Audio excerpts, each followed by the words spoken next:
The gentleman we just operated had been hurt in a motor vehicle accident a little over 2 months ago and had severe left shoulder pain and weakness. He tried some physical therapy, which didn't help.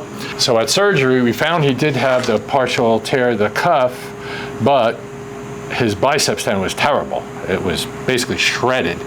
And on probing it, I felt that the damage went far enough down that if we try to do what's called a tenodesis, which is detach it from the socket but re-anchor it into the upper arm, I felt that he'd probably still have pain with that because I felt that the tendon was probably diseased downstream as well. So instead, what I did was I cut the attachment and would just let it retract and pull into the upper arm. And then his cartilage rim on the socket was very diseased too, so we trimmed and smoothed that.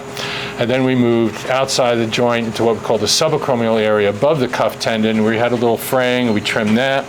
And then we shaved that underside of the edge of the shoulder blade. We took out the end of his collarbone about 10 millimeters as the cartilage in the joint was diseased as well, and that was a source of pain. So being that we didn't reattach anything to bone, he'll be allowed to start moving it immediately.